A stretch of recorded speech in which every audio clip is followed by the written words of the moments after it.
Okay, good morning. Good morning, Paris. Thank you for joining.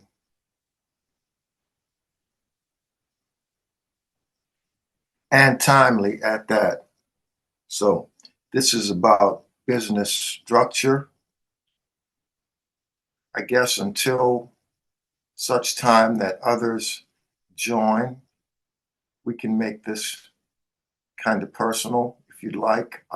Put it in the chat. Let me know whether or not you're operating a business right now or whether you're getting started.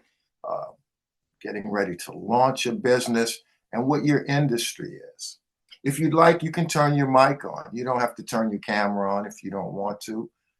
You can turn your mic on, though, and we can kind of dialogue a little bit so I can understand where you are in this process. And again, thank you for joining. My name is Gregory Swafford, founder of Free Law School.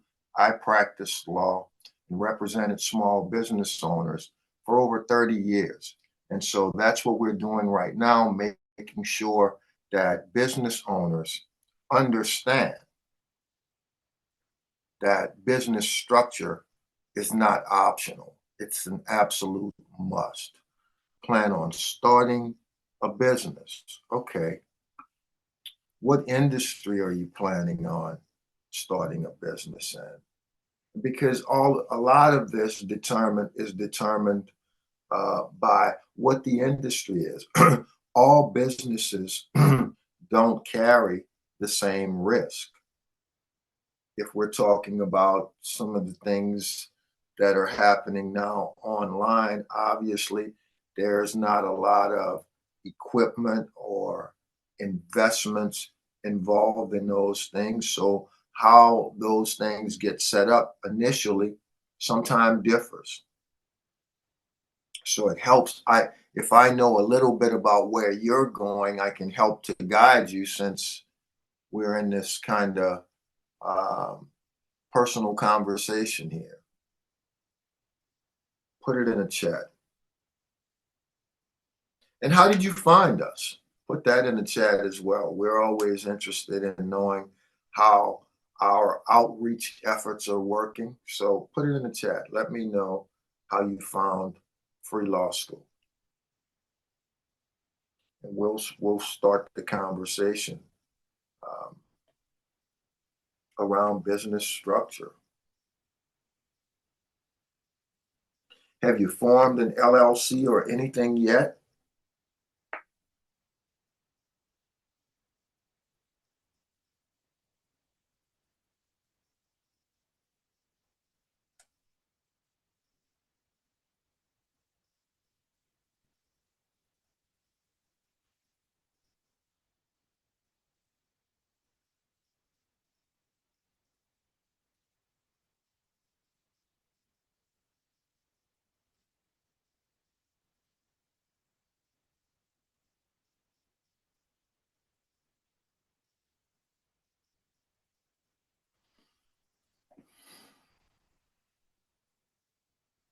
Ah, how to form an LLC.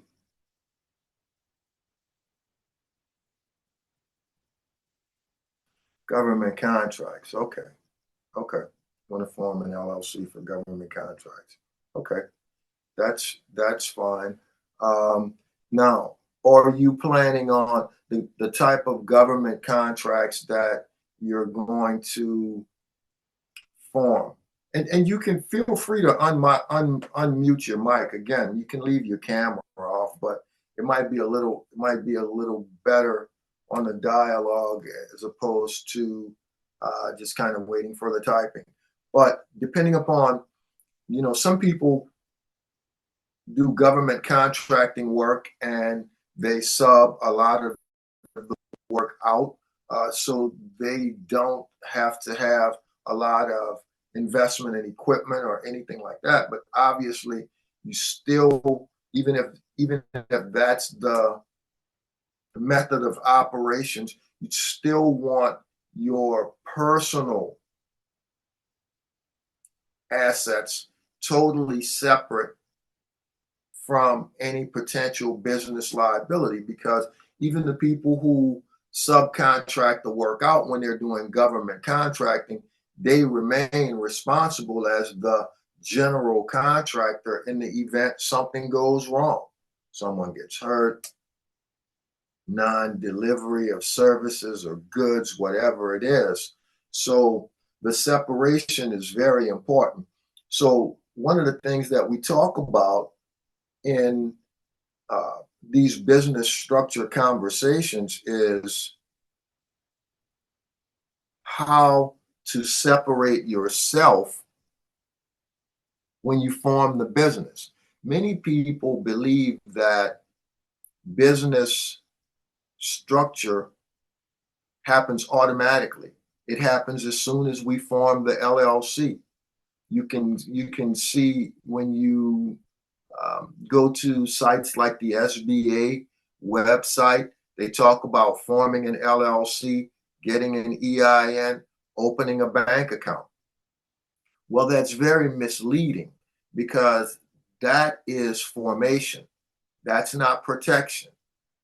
That just says that you fulfill the minimum requirements necessary to participate in the system or to play the game.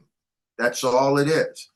That says nothing about what happens in the event that something goes wrong. And that's what business structure is all about. Business structure is about providing that protection and understanding how to operate. Many people also believe that business structure is a legal thing. It's really not legal. Business structure is about behavior, understanding how to operate, understanding how to operate, how to move money, how to sign your name, the implications and consequences of acting as a personal guarantor on leases, bank loans. How do you sign contracts? That's very important. Those things happen on a daily basis in the business.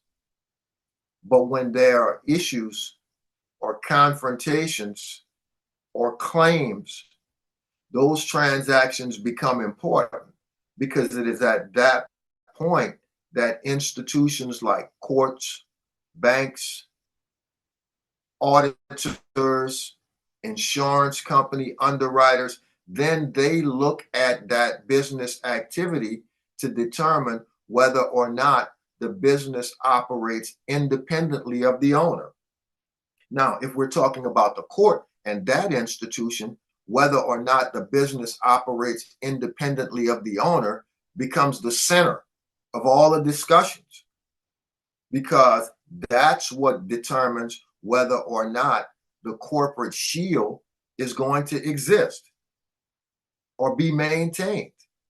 Because remember what I said, forming the business, getting an LLC does not provide protection in and of itself. The protection is conditional, and that conditional protection is dependent upon how you operate the business, the behavioral part. It only becomes a legal consideration when something goes wrong and we end up in court. That's when it becomes legal. But when you're operating your business, when you're out there securing those government contracts and delivering those goods or services under the scope of work in that contract, everything is going to be dependent upon how you operate the business. And many business owners believe that everything is good when they're operating as long as there's no conflict. But you can be totally exposed and operating the business, generating revenue and everything, because business structure is only tested when something goes wrong. It's only tested under pressure. And again, like I said, I spent 30 years representing small business owners. And the one observation that I can make across the board is that most businesses are built backwards. And that's because the business owner is told, or there is information out there, that all you have to do is form the LLC, get an EIN, open a bank account, and everything is good. That's not protection. In actuality, that formation structure, if you will, is backwards, because you watched the how to form an LLC, then you are aware that that video teaches that the proper structure starts with the trust. It's a layered structure: the trust, the holding company, and the operating company. So forming an LLC and thinking that there is protection is totally backwards. The formation of the LLC is actually the last part of that structure. And prior to forming, you're in a great place right now because you're getting ready to launch. The questions that needs to be asked is, what are we protecting? What should own those things, those assets? Where should the authority lie? And understanding that ownership and control are two separate things. Now, like I said, I represented business owners for over 30 years. And Free Law School came about as a result of experiencing many business owners get taken by surprise when they found themselves involved in a legal conflict, which resulted in a judgment, and thinking that the LLC was going to protect their personal assets merely because they paid the annual franchise tax on time and filed the annual report. But the operation of the business, when that was examined by the court, it was determined that there was no separation between the operator and the business. In fact, that the operator, the business owner, operated the business as if it was his personal business. There was no distinction, no separation between personal funds and business funds. That's called co-mingling. Understanding how to move the money, understanding how to pay oneself, understanding how to sign contracts, on down to simple things like what's on your business card. There's a lot of pride and bravado associated with saying that we're the owners. But that also can signal exposure under the right circumstances.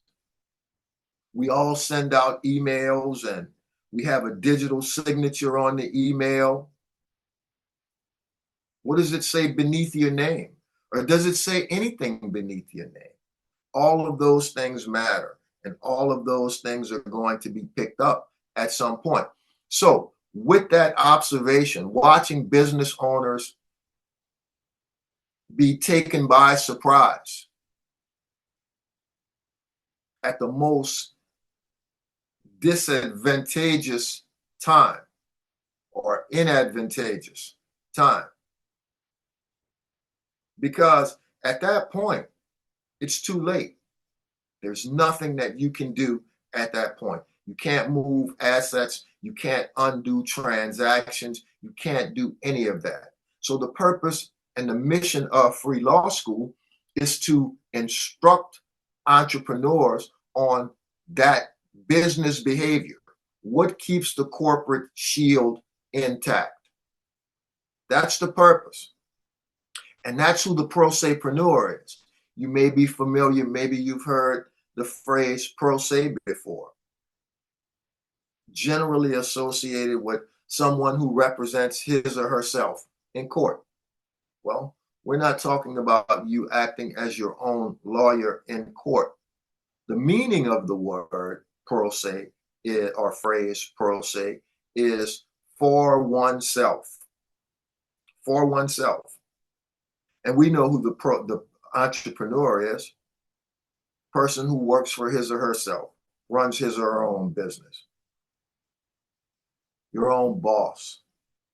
So the ProSePreneur is the business owner who chooses not to outsource his or her legal understanding regarding the environment in which they operate the business.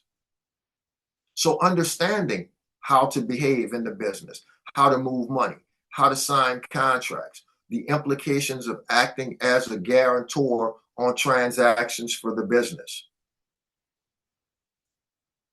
the implications and consequences for stepping up and when matters escalate or get out of control in your personal capacity. What does that do? Understanding how to operate on a daily basis. That's the big deal. That's who the ProSePreneur is. That's what the training at Free Law School is all about. Being able to move confidently as you build the business and engage in those transactions. So again, we talked about the promise of limited liability. Form the LLC, get the EIN. It's supposed to separate your personal assets, your home, your vehicles. Maybe you have a job right now. Maybe you have employment accounts, IRAs, 401ks, those types of things like that, right? All of those are your personal assets. Well, when you go into business, the purpose behind forming either an LLC or a corporation is to shield those personal assets from any potential business liability. That's the promise of limited liability. And it works the same way whether you're forming an LLC or a corporation. That liability stops. The business liability is contained within the business, conditioned upon you, the business owner, operator, understanding how to move, how to behave. What does those transactions look like? That's the promise of limited liability. That's why we file. Now, here's something that takes many business owners by surprise. And that is the fact that shield, that wall that is formed when we form the LLC or the corporation, it only faces one direction. It faces your personal assets, home, savings, bank accounts, vehicles, investments. All of those things are protected if we understand how to operate the business and if we are disciplined enough to not only have that understanding, but to employ that understanding on a daily basis. Now, here's what takes many business owners by surprise. It does not protect anything inside of the business. I'm going to say that again. The LLC does not protect any of your assets inside the business from business liability. In other words, the LLC doesn't protect the business from the business, does not protect business assets from business liability or exposure. Here's what that means. If you have trademark, equipment, maybe you own a building that you operate the business out of. Maybe you've been operating your business for a period of time with some modicum of success, and that there is accumulated cash reserves sitting inside the business. All of the equipment and operating assets that you use on a daily basis to operate that business. Many business owners have all of those things inside of the LLC, and they believe mistakenly that those assets are protected by the LLC. They are not protected. None of those assets are protected. They are immediately reachable by not only personal creditors, but also by any judgment creditor. Someone sues you, breach of contract or injury claim, and that claim proceeds to a judgment, then those assets are immediately seizable. They can be seized and sold in order to satisfy that judgment. That's why the layered protection becomes important. So everything at that LLC level is exposed. And potentially, many business owners have discovered that not only were the business assets exposed, but the personal assets were exposed as well, based upon how they operated the business. If they were not disciplined in the operation of the business, if personal and business funds were commingled, if contracts were signed in their personal name, if they guaranteed debt or other obligations, then not only were business assets exposed, but personal assets were exposed as well. And the net effect of that is that it was just as if you had never formed an entity. You had absolutely no protection.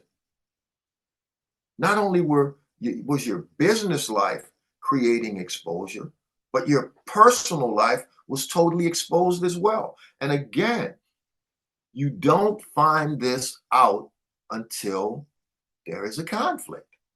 When everything is good, when revenue is growing year over year and there are no claims, there is no conflict, then everything is going to feel good. Success masks exposure. It does. Until there's a claim, a conflict, that's the elephant in the room, the court, litigation. But your structure can also be tested by other institutions, like I mentioned earlier, banks, insurance underwriters, real estate underwriters. If you want to insure company equipment, one of the first questions that the insurance underwriters is going to want to know is who owns it? How is it titled? Those things matter. And even though each of those institutions have their own way of looking at things, they all share one thing in common, and that is they're trying to make a determination as to whether or not the business operates independently of the owner, or whether in fact the business is dependent upon the owner. Many business owners fund their own businesses. Maybe you had another career, worked for many years, had money saved or in retirement plans. Many business owners sometimes withdraw or draw on those funds in order to fund their businesses.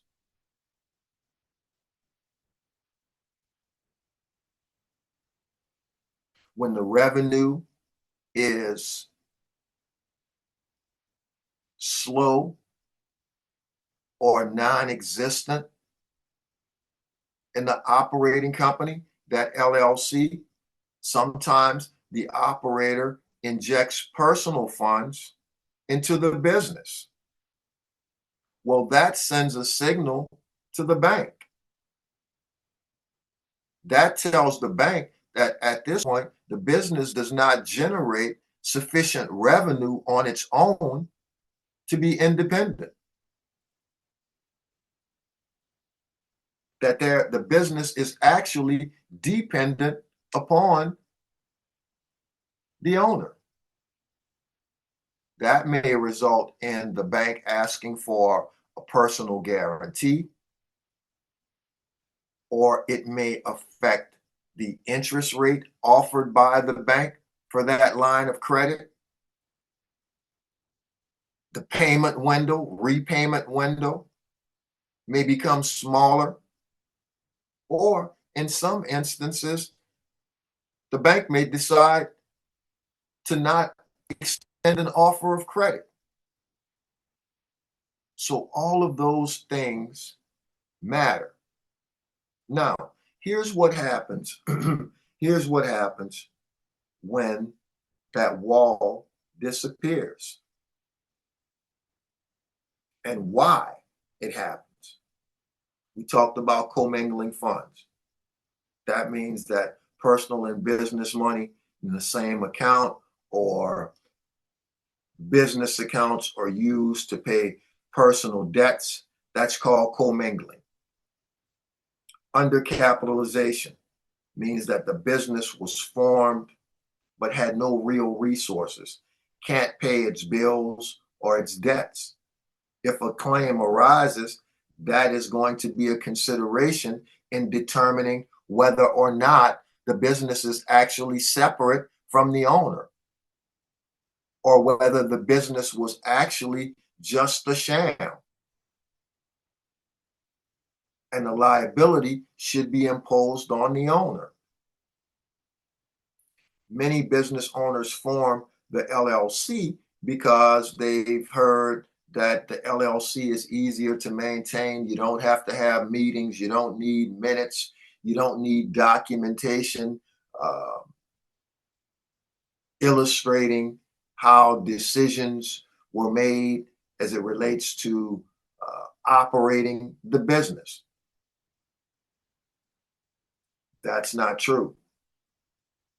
There is a need to at least have an annual meeting, maintaining some minutes on major transactions.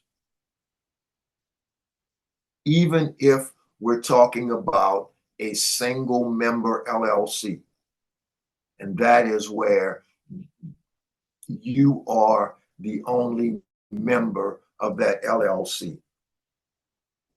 Obviously, this conversation with the three-layered structure, we're going to get into moving away from that model, but that's how most businesses are formed.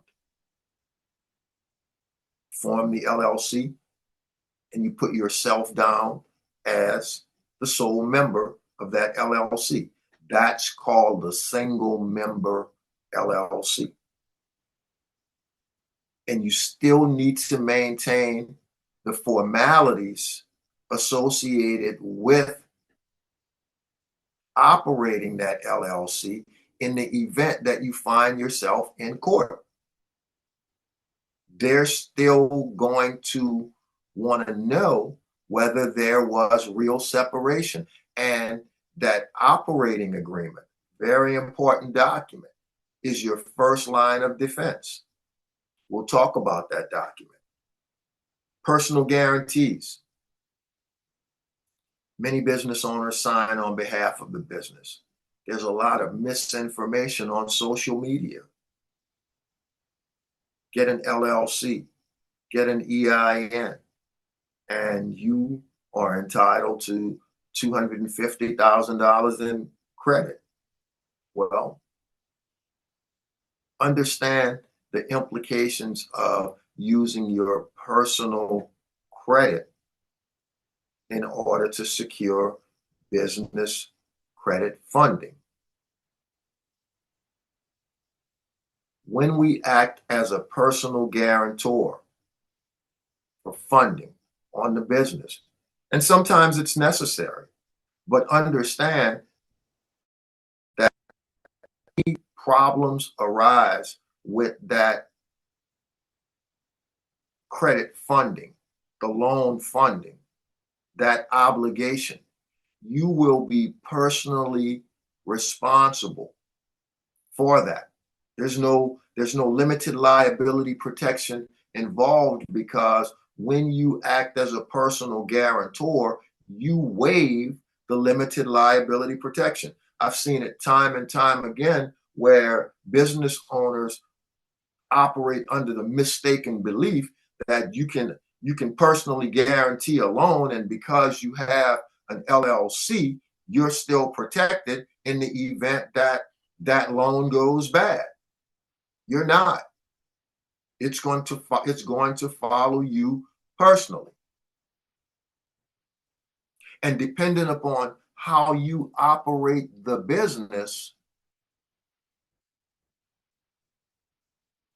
the liability on everything, even those claims outside of that loan funding, can be imposed on you if the court determines that you are the alter ego of the business. And that phrase refers to the concept that in the law that the entity and the individual are the same. They're indistinguishable. Same addresses, same decisions, same accounts, money moving back and forth. That's when there is no protection. The corporate shield, the veil, the court is going to determine that there is no shield, that the business is not entitled, or the owner, operator, is not entitled to protection. And the third is fraud. The last one is fraud. Using the entity to deceive creditors. The corporate veil is pierced immediately in that instance.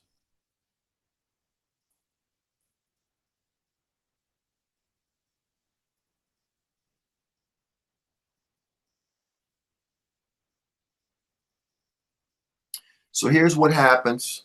Here's what happens when that determination is made that the business is not separate from the owner. It places all of your personal effects at risk. The sheriff can seize your property, auction it off. Personal property we're talking about. Vehicles, equipment, tools, everything. Even the equipment or assets inside of the LLC. Those can be seized by the sheriff and sold. If you're operating the business and you have a job, if the business is you're developing the business and it's kind of like a side hustle, your wages can be garnished. Bank accounts in your name can be garnished. That's why it's important that we understand the benefit of privacy and anonymity. It becomes very important when once a claim proceeds to judgment, because these things here on the screen, they happen very quickly.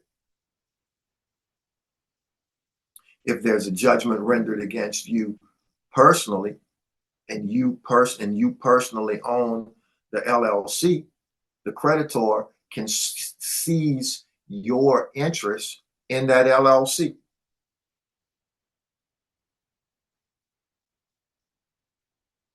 basically take control of your LLC. That's why having your name on the business creates exposure from the beginning. And many business owners are totally unaware of that. When you sign up, when you form the entity and name yourself as sole member, your name is on the business. It's just as if you never even formed an LLC. There is no protection there. That's the miseducation about LLCs. Liens on real estate. If you own real estate in your personal name, they're going to place a lien on it. So now, before we break down the rest of the framework, here's how to make sure your assets are actually protected. Because most owners assume a standard LLC handles everything. But one wrong move, and courts can pierce the corporate veil. Whether you're setting up single entities or multi-tiered holding companies, proper legal structure is what actually protects your wealth. Scan the QR code on the screen or click the link in the description to book a strategy call so that we can get your structure properly protected. Now, back to the video. I get this all the time. Insurance is the first line of defense. We don't have, you've never had a business before, but this is the site. If you've never owned a business before, then your information is not going to be here. But if you've owned a business before, LLC or corporation, this is the site that attorneys use to determine what you own or to discover what you own and to determine whether or not you're actually worthy of being sued. That's why anonymity becomes important, not having your name on the business. But that's just not something that you can just go to the Secretary of State and say, I don't want my name on the business. Many business owners collect information. A little bit here. I started with an LLC. I watched a video and someone said that maybe I need a trust. And now I've discovered information on this holding company, this other entity. So maybe I'll piece all of these things together. But the magic word there is piece. Those are just pieces. And many business owners are out there operating, having pieced their business structure together, or let's say purported business structure together, when in fact, there is no structure there. Business structure is about forming things in the proper order. Ownership is not control is a very important concept. And the next important concept is there should be order before movement. Order precedes movement. So thinking about what do we own? What needs to own what? Where does the control lie? Where does ownership lie? Those things are very important. But if you've owned a business before, this is the website that they go to, and feel free to share this with your friends and counterparts and other business operators. This is where lawyers go to determine what you own and whether or not you are a good potential defendant. Because remember, the bottom line in our system is that when harm is caused, it's rectified or remedied by a money judgment. Most people don't sue for moral victories. They sue because they want to recover money, damages. And before a lawyer takes on a case, he wants to know where the recovery is going to come from. So making it difficult for them to find you is very important. If they can't discover what you own, and there is insurance on the table, in many instances, I've seen it, they'll take what the insurance company is tendering or offering and sign a release for the business and the owner on anything else, any other potential damages or claims. But that's conditioned upon them after having done their diligent search, not being able to identify your assets. So you can go to this site, put in your business name, and see what it brings up. If you've ever owned an LLC or a corporation before, see what it comes up. What comes up? Addresses, names, all of those types of things. Anonymity is important. We talked about how businesses are built backwards. The correct sequence is there on the right. We start with the trust, the holding company, the anonymity layer. The anonymity starts with the holding company, forming that holding company in the proper anonymous state, like Wyoming, and forming the operating LLC. And when I say operating company, I'm talking about the LLC that you do business out of on a daily basis. Forming that entity in the state where you operate. Again, many operators, business owners are putting together things based upon pieces and misinformation from videos and trying to Google or AI things. And I get calls all the time. And even people coming into these discussions where they formed a Wyoming LLC, nothing else.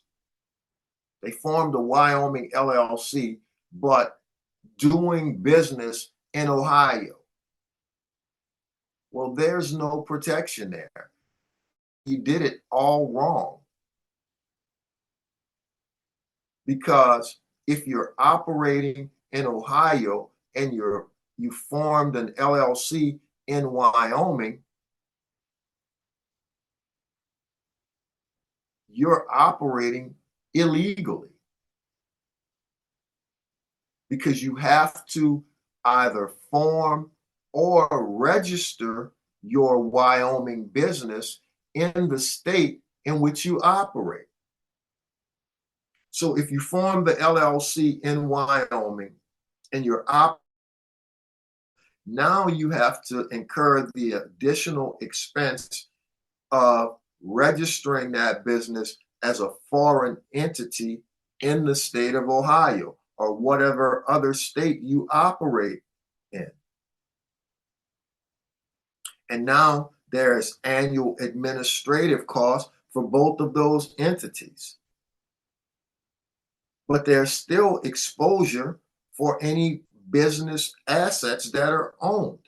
Because remember, the LLC, no matter what state you form it in, does not provide protection for the business assets. Its only purpose is to protect your personal assets conditioned upon the business in a disciplined fashion. That's what happens. And understanding the fifth thing here, and that's why we have it in gold, is that business is about relationships. That we're talking about are the relationships between the trust, the holding company, and your operating LLC. That relation demonstrated or evidenced when called upon by relational documents, contracts that describe the relationship between the holding company and the operating company, documents that show the ownership of assets. Those things matter. Many business owners believe when they find themselves involved in litigation or in conflicts that all they have to do is show up at the lawyer's office and then on to the courthouse with the documents from the Secretary of State. Everything's here. Here are my receipts for my payments every year on time, a week in advance. But that's not what the discussion is going to be centered around. Everyone has those documents.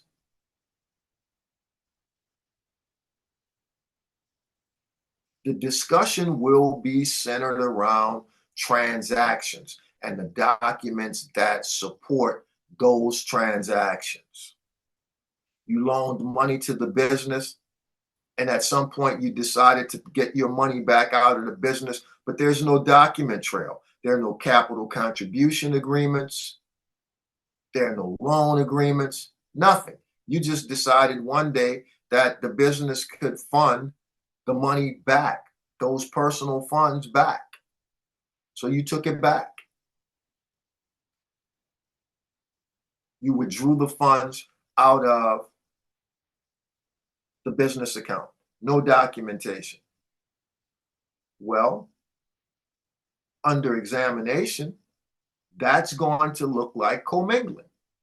Plain and simple. It's going to look like co-mingling. So that's the correct sequence. We talked about what's backwards. LLC, EIN, checking account, start doing business. That's backwards. And unfortunately, that's how the majority of businesses are built. Because most operators just skip the legal. They skip that part. It doesn't seem important. It seems like a distraction when we're getting ready to go into business. We want to get to the business of business, not understanding that whatever it is that you're building, you're placing it at risk from the beginning. And it's not a question of if something is going to happen. It's a question of when it's going to happen. And that's why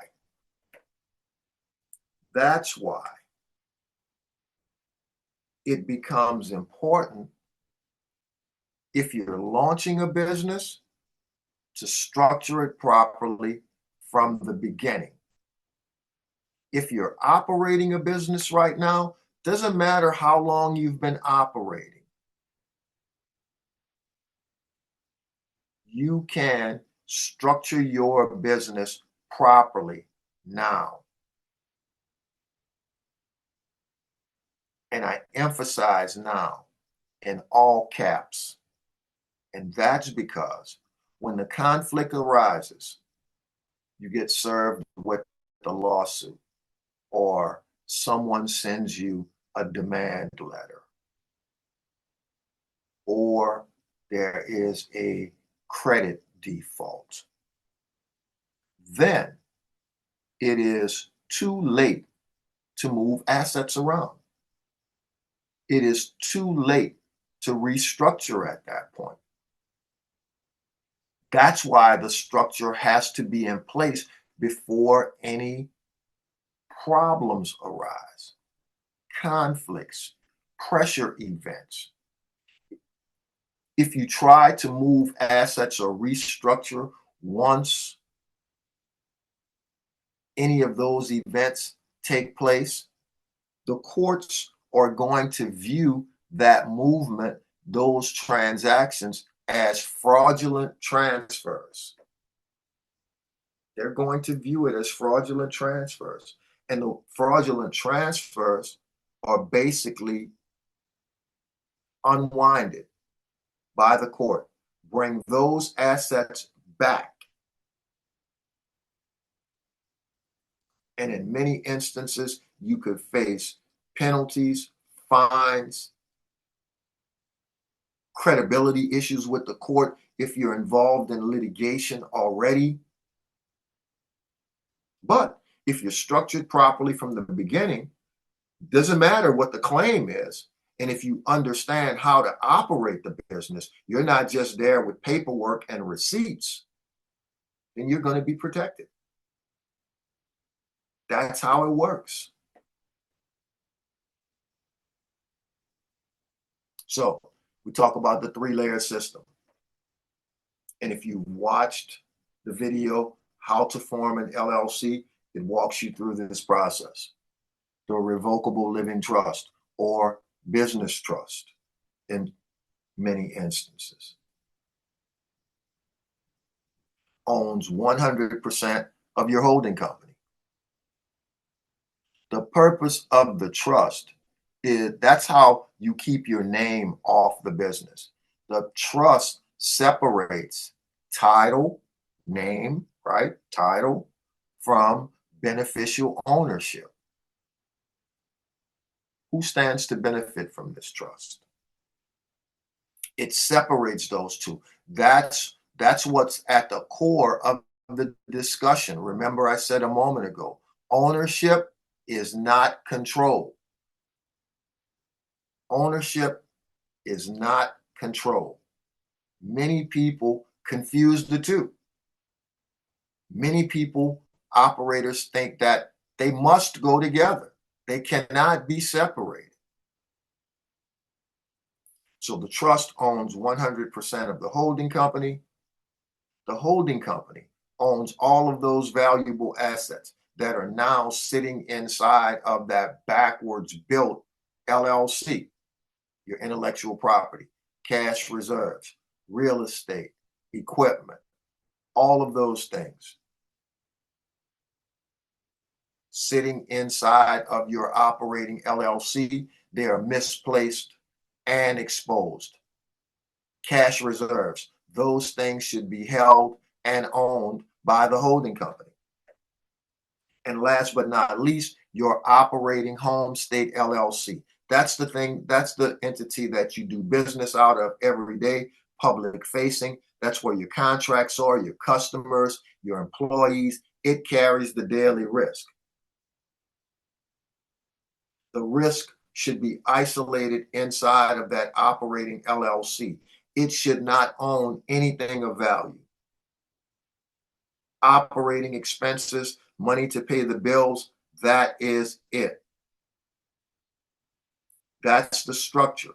But again, now, whether or not the structure is going to be determined valid under pressure is going to be a consideration of what does those relationships look like between those entities. What and where are the relational documents? What does those documents purport to state? And the relationship between the holding company and the operating company is very important. That's the basis of everything. So again, ownership is not control. And here's why and how the name, your name, is missing from the business. Because in setting up the trust, you're not the owner of the trust. Think of it as if you had 3 jobs. You set up the trust. You're able to act as the trustee. That is a role. That is a role. It's not ownership. Trustee is a job. And as trustee, you're going to manage and direct the assets. Nothing can move without you, but you're not the owner. Therefore, you have eliminated exposure. Your name is not there. The operating company. You sign every contract, hire employees, run the operations, but you're not the owner of the operating company either. You're the manager of the operating company, another role which isolates you from any personal responsibility for that business. And the holding company owns the operating company and appointed you as manager. So your name is not there. Own nothing, control everything.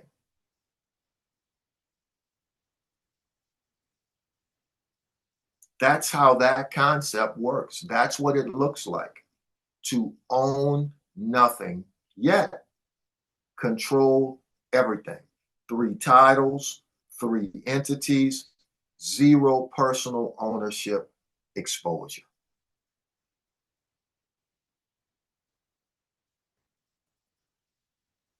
So, depending upon, for some people, anonymity is very important. For those, there is a process during the course of forming the business. And if that process is followed in a sequential order and understood, then starting with forming the business in an anonymous state and carrying that anonymity down through forming the operating LLC with the use of commercial registered agents and nominees, particularly important if you're a real estate investor. Very important. Keeping your name out of ownership records. Remember, we talked about a couple of slides ago, the opencorporates.com. Very important. Removing your name from the target list. When they look you up or look the business up to determine whether or not you're worthy of becoming the defendant in the lawsuit. If your name is not there, if your assets are not easily discoverable, then you're going to have some level of protection. In many instances, enough protection to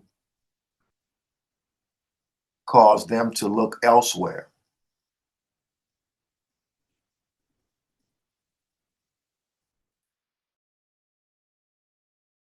5 principles. Structure is going to determine what survives all the time, whether we're talking about business or whether we're just talking about life in general. Structure is going to determine what survives. But you have to build the foundation before any occurs, not after the judgment is entered or the claim is started. Remember, we talked earlier about business assets inside of the LLC having no protection, that they're exposed. And the reason is because the risk, the operations inside that LLC on a daily basis, as well as all of those assets, are located in the same place, inside the LLC. Risk and value should be separate. How do we accomplish that? We accomplish that by isolating the risk inside of the operating company, the LLC, and placing the value, those assets, inside of the holding company, never in the same place. Ownership is not control. We talked about that. How you manage everything, personally own nothing. And the last one, behavior leaves patterns. Remember earlier in our conversation, we talked about the fact that limited liability protection is conditioned upon behavior and how you operate the business, and that every single transaction from day one sends out a signal. And at some point, those signals are going to be picked up and read to determine whether or not the business operates independently of the owner. Well, those signals, that behavior establishes those patterns.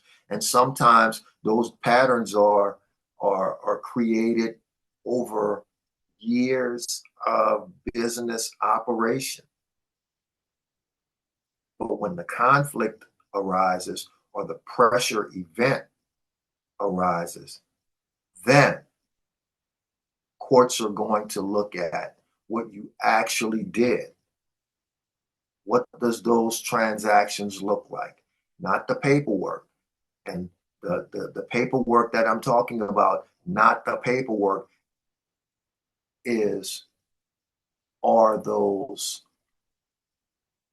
Secretary of State documents, receipts. It's not what they want to see. They want to see those relational documents between those entities. They want to see that operating agreement, the internal rule book on how the business operates. And again, doesn't matter whether you're a single member LLC, the only person there. It becomes even more important at that point. So this has been the Structure and Shield webinar, where we talked about the trust, the structures, everything. Well, let me ask a question.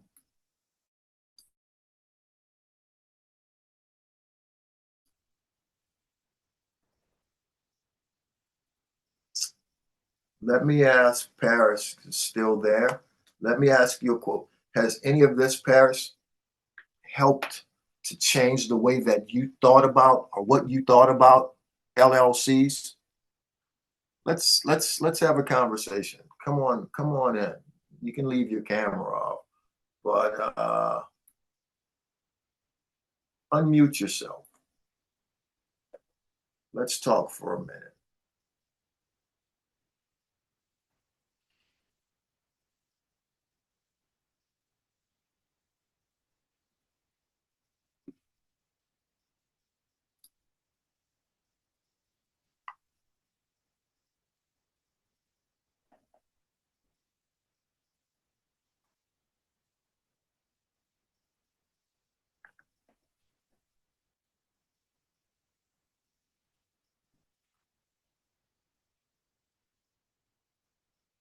Well,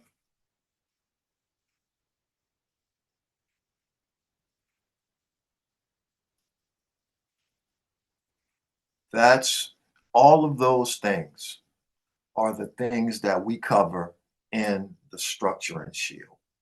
Whether you're forming a business, whether you're operating a business now, we walk the business owner through that process, providing procedural guidance, templates, and resources necessary to put your structure, business structure, in place properly from the beginning. And with the understanding after that process is over, how to actually maintain that structure. That's what we offer in our Structure and Shield cohort. Includes coaching sessions, access to our legal template library, procedural guidance, instruction on the behavioral framework, how everything actually fits together, instructions on putting your trust together, whether it's your personal trust or business trust. We cover all of those things inside of the Structure and Shield cohort. And upon completion, you have the opportunity of remaining in the Discord group to come in and out, ask questions about operating because many things are realized once you begin to operate the business, right? So we provide that community. We have that community where business owners who have moved through the cohort come in and talk about everything business and experiences and get clarification and guidance, sometimes in areas that weren't even covered by the cohort. So that's what we offer in the Structure and Shield. If you'd like to book a call to talk about it, how it might fit into your business structure journey, scan the link on the screen, set up a call. We'll talk about mapping out your business structure strategy. Thank you for joining, and we'll see you in another structure conversation.